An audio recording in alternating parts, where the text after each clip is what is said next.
2 লাখ চৰকাৰী চাকৰি আমি কি ধৰণে কেনেকৈ দিব পাৰি এই বিষয়ে সিদ্ধান্ত ল'বৰ কাৰণে মুখ্য সচিবৰ অধীনত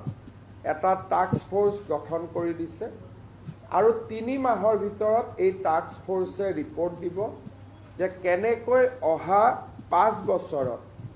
আমি 2 লাখ চৰকাৰী চাকৰি দিব পাৰোঁ। অৰ্থাৎ মুখ্য সচিব ডাঙৰীয়াই প্ৰতিটো বিভাগৰ লগত কথা পাতি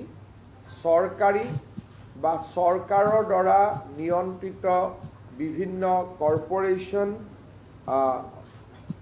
আমাৰ বিশ্ববিদ্যালয় 6 শিডিউলৰ কাউন্সিল এই গোটেইবিলাকত মিলি অহা 5 বছৰত আমি কেনেকৈ 2 লাখ যুৱক যুৱতীক চৰকাৰী চাকৰি দিব পাৰোঁ তাৰ বিষয়ে প্ৰতিবেদন এখন দিবৰ কাৰণে মুখ্য সচিব ডাঙৰীয়াৰ অধীনত এটা টাস্ক ফ'ৰ্চ গঠন কৰি দিছে যাতে আমি আমাৰ যিটো অসমৰ যুৱক যুৱতীসকলকে যি প্ৰতিশ্ৰুতি আছিল তাক যাতে আমি ৰাখিব পাৰোঁ বা তাক যাতে আমি